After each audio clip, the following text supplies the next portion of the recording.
알퐁스 도데의 별. 내가 르르봉산에서 양을 치고 있을 때의 이야기입니다. 몇 주일 내내 사람이라고는 그림자도 구경하지 못하고 양떼와 사냥개 검둥이만을 상대로 홀로 목장에 남아있어야 했습니다. 이따금 몽들리르의 수도자들이 약초를 찾아 그곳을 지나가는 일도 있었고, 피에몽에서 온 숯 굽는 사람의 거무대대한 얼굴이 눈에 띄는 일도 있었습니다만, 그들은 사람들과 접촉이 없는 소박한 생활을 해왔기 때문에 좀처럼 입을 여는 일이 없었고, 남에게 말을 거는 취미도 없는 사람들이었습니다. 게다가 무엇이 지금 산 아래 여러 마을이나 읍에서 이야깃거리가 되고 있는지도 모르는 사람들이었습니다.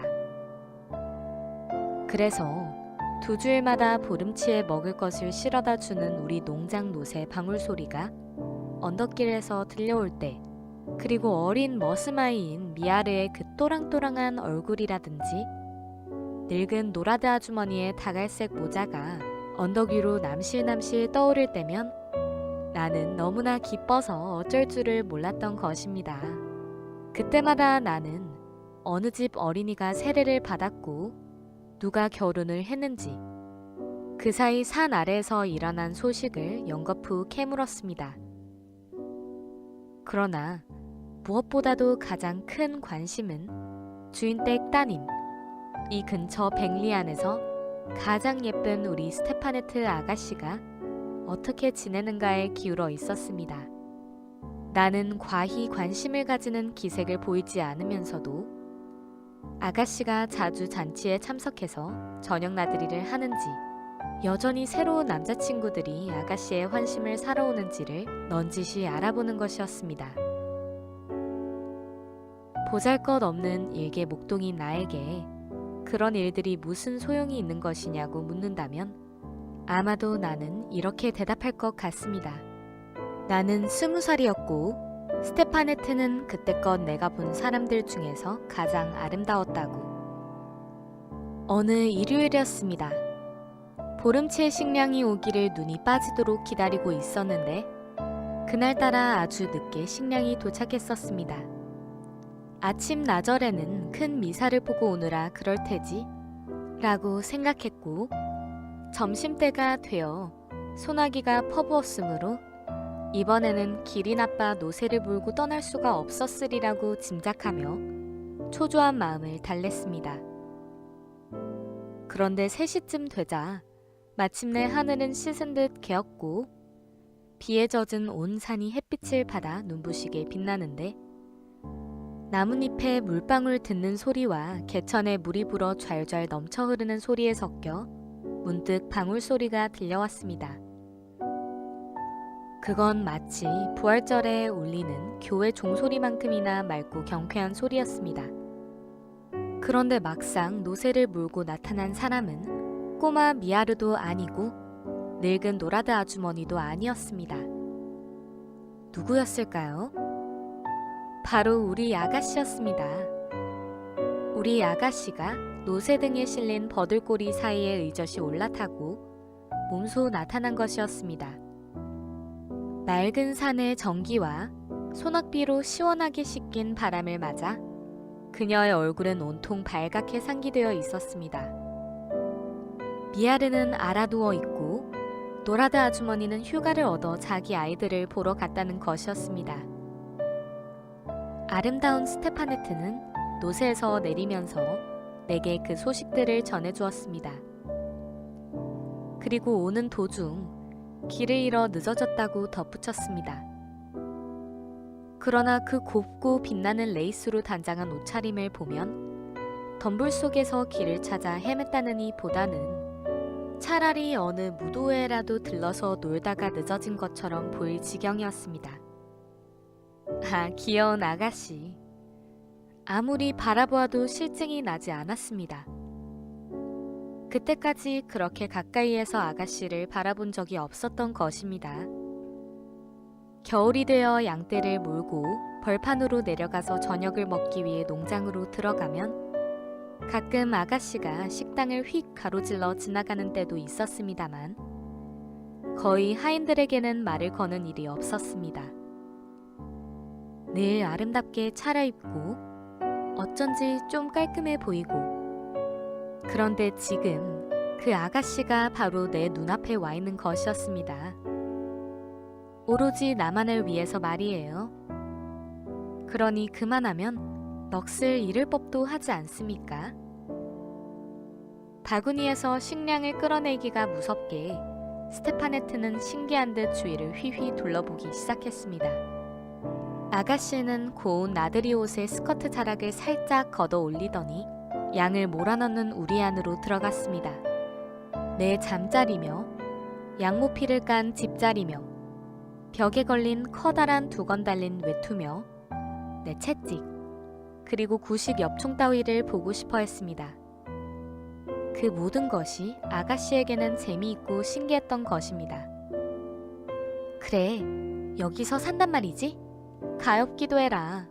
항상 이렇게 혼자 있으니 얼마나 갑갑할까? 무얼 하며 시간을 보내지? 무슨 생각을 하면서? 당신을 생각하며, 아가씨. 불현듯 이렇게 대답하고 싶은 생각이 치밀었습니다. 사실 그렇게 대답한다고 해도 거짓은 아니었을 것입니다. 그러나 그 순간 어찌나 당황스럽든지 나는 선뜻 한마디도 하지 못했습니다. 아가씨는 아마 그러한 낌새를 분명히 눈치채고도 일부러 얄궂은 질문을 던져 내가 쩔쩔매는 꼴을 보고 즐거웠던 것인지도 모르겠습니다. 예쁜 여자친구라도 가끔 만나러 올라오니 황금의 양이나 저 산봉우리 위를 날아다니는 에스테를 소녀를 눈앞에 보는 듯 하겠구나. 이런 말을 하며 머리를 뒤로 젖히고 우는 귀여운 몸짓이라든지 요정처럼 나타났다가 숨 돌릴 겨를 없이 가버리는 그 서운한 느낌이 내게는 아가씨 자신이야말로 영락없이 에스테를 소녀처럼 느껴지는 것이었습니다. 잘 있어. 조심히 가세요, 아가씨. 마침내 아가씨는 빈 바구니를 싣고 떠났습니다. 아가씨가 비탈진 산길 속에 가뭇없이 사라진 뒤에도 그 노새 발굽에 채여 연방 굴러떨어지는 돌멩이 소리가 여전히 들려왔습니다. 그리고 그 돌멩이 하나하나가 그대로 내 심장 위에 덜컥덜컥 떨어져 내리는 것 같았습니다. 나는 오래오래 그 소리에 귀를 기울이고 있었습니다. 해가 질 무렵까지 그 애틋한 꿈이 달아날까봐 감히 손 하나 까딱 못하고 졸음에 겨운 듯 우두커니 서 있었습니다. 저녁때가 다 되어 깊은 골짜기들이 차차 푸른빛으로 변하고 양들도 우리 안으로 돌아오려고 매매 울면서 서로 몸을 비비대고 있을 무렵이었습니다. 바로 그때 비탈길에서 나를 부르는 소리가 들리더니 우리 아가씨가 나타났습니다. 방금 전처럼 생글생글 웃던 모습은 간데 없고 흠뻑 물에 젖어서 추위와 공포로 몸을 떨고 있었습니다. 아마 소나기 때문에 물이 불어난 산 아래 소르그 강을 건너려다가 물에 빠진 모양이었습니다. 딱하게도 날까지 저물어 농장으로 돌아갈 생각을 하지 못한 것입니다. 지름길이 있기는 했지만 아가씨 혼자서는 도저히 찾아갈 수 없을 터이고 그렇다고 내가 양떼를 내버려 두고 떠날 수는 없었기 때문입니다. 산에서 밤을 보낸다고 해도 가족들이 걱정할 생각에 아가씨는 안절부절하지 못하고 있었습니다. 나는 아가씨를 안심시키려고 애썼습니다. 7월이라 밤이 아주 짧습니다, 아가씨. 잠시만 참으시면 될 거예요. 이렇게 아가씨를 달래놓고는 얼른 불을 활활 비워 발과 시냇물에 젖은 옷을 말리게 했습니다. 우유와 치즈도 가져다 주었습니다. 그러나 가엾은 아가씨는 불을 쬐려고도 무엇을 먹어볼 생각도 하지 않았습니다. 아가씨의 눈에 굵은 눈물방울이 맺히는 것을 보았을 때는 나까지 울고 싶어지고 말았습니다. 그러는 동안 밤이 되었습니다. 아득한 산꼭대기 뒤에 뿌연 햇볕과 희미한 석양빛이 남아 새 모피를 깔아놓고 안녕히 주무시라는 인사를 하고 나서 나는 밖으로 나와 문 앞에 앉았습니다. 마음속에 뜨거운 사랑이 타오르는 것 같았지만 나쁜 생각은 티끌만큼도 떠올리지 않았다는 것을 하나님은 아실 겁니다. 누추할 망정 그래도 내 우리 안에 아가씨의 잠든 얼굴을 신기한 듯 들여다보는 양들 곁에 우리 주인 댁의 따님이 다른 어떤 양보다 더 귀하고 더 순결한 한 마리 양처럼 내 보호 아래 마음 놓고 쉬고 있다는 생각으로 자랑스러운 마음만 벅차오를 뿐이었습니다. 밤하늘이 그처럼 아득하고 별들이 그렇게 찬란하게 보인 적은 없었습니다. 그런데 갑자기 살인문이 삐걱 열리면서 아름다운 스테파네트가 나타났습니다. 아가씨는 잠을 이룰 수가 없었던 것입니다. 양들이 뒤척이는 기척에 짚이 버스럭거렸고 잠결에 매 하고 울음소리를 내는 놈도 있었습니다. 그래서 아가씨는 차라리 모닥불 곁으로 나오는 게 더 낫겠다고 생각했던 것입니다. 나는 양모피를 벗어 아가씨 어깨 위에 걸쳐주고 모닥불을 더 강하게 지폈습니다. 그리고 우리들은 아무 말 없이 나란히 앉아 있었습니다. 만약 당신이 별을 바라보면서 밤을 새워본 적이 있다면 사람이 모두 잠든 깊은 밤중에는 또 다른 신비로운 세계가 정막 속에 눈을 뜬다는 것을 누구나 알고 있을 것입니다. 그때 샘물은 훨씬 더 맑은 소리로 노래를 부르고 못에는 자그마한 불꽃들이 반짝입니다. 온갖 산신령들이 거침없이 오락가락 논이며 대기 속에는 마치 나뭇가지나 풀잎이 부쩍부쩍 자라는 소리라도 들리듯이 바스락거리는 소리들. 그 들릴 듯 말 듯한 온갖 소리들이 일어납니다.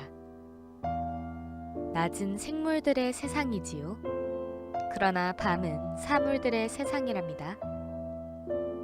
누구나 이런 밤의 세계에 익숙하지 못한 사람은 좀 무서워질 것입니다만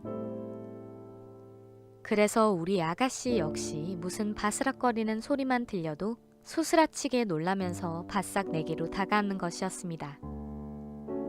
한 번은 저편 아래쪽 못에서 처량하고 긴 소리가 은은하게 굽어치며 우리가 앉아있는 산등성이로 솟아올랐습니다. 바로 그 순간 아름다운 유성이 우리 머리 위를 지나 한 줄기 긴 꼬리를 끌고 떨어졌습니다. 저게 뭘까? 스테파네트가 나지막한 목소리로 물었습니다. 천국으로 들어가는 영혼이지요. 이렇게 대답하고 나는 성호를 그었습니다. 아가씨도 나를 따라 성호를 긋고는 잠시 고개를 들고 하늘을 쳐다보며 깊은 명상에 잠겼습니다. 그러더니 불쑥 이렇게 묻는 것이었습니다. 그게 정말이니? 너희들 목동은 모두 마법사라면서? 천만에요 아가씨. 하지만 우리는 여기서 남들보다는 더 별들과 가까이 지내는 셈이지요.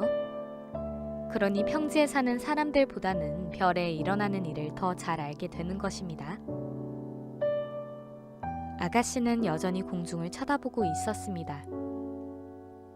그렇게 손으로 턱을 괜 채 양모피를 두르고 있는 모습은 그대로 귀여운 천국의 목자였습니다. 어머, 저렇게 많아? 정말로 아름답구나. 저렇게 많은 별은 생전 처음이야. 넌 저 별들 이름을 잘 알 테지? 아무렴요 아가씨. 자, 바로 우리들 머리 위를 보세요. 저게 성 야구브의 길이랍니다. 프랑스에서 곧장 에스파냐 상공으로 통하지요. 샤를르마뉴 대왕이 사라센 사람들과 전쟁을 할 바로 갈리스의 성 야구비, 용감한 샤를르마뉴 대왕에게 길을 알려주기 위해서 그어놓은 것이랍니다. 좀 더 저쪽으로 영혼들의 수레와 그 번쩍이는 굴대 4개가 보이지요. 그 앞에 있는 별 셋이 3마리의 야수이고 그 세 번째 별 바로 곁에 붙어있는 아주 작은 꼬마 별이 마차꾼이고요. 그 언저리에 온통 빗발처럼 내리 떨어지는 별들이 보이죠. 그건 하나님께서 당신 나라에 드리고 싶지 않은 영혼들이랍니다. 그보다 아래쪽에 저걸 보세요. 저게 갈퀴 또는 사망성이랍니다. 우리들 목동에게는 시계구실을 해주는 별이지요. 그 별로 지금 자정이 지났다는 걸 알 수 있어요. 더 아래쪽에 있는 게 별들의 횃불인 장드 밀랑이에요. 저 별에 관해서는 목동들 사이에 이런 얘기가 전해지고 있어요. 어느 날 밤 장드 밀랑이 사망성과 병아리 집들과 함께 그들의 친구 별잔치에 초대를 받았다나 봐요. 병아리 집은 남들보다 일찍 서둘러서 맨 먼저 떠나 윗길로 접어들었지요. 저 위쪽 하늘 한복판을 보세요. 그래서 사망성은 좀 더 아래로 곧장 가로질러 마침내 병아리장을 따라갔어요. 하지만 게으름뱅이 장드 밀랑은 늦잠을 자다가 제일 뒤에 처지게 되었어요. 그래서 그들을 멈추게 하려고 지팡이를 냅다 던졌다는 거예요. 그 이후로 사망성을 장드 밀랑의 지팡이라고 부르지요. 그러나 온갖 별들 중에서도 가장 아름다운 별은 뭐니뭐니 해도 역시 우리들의 별이죠. 저 목동의 별 말이에요.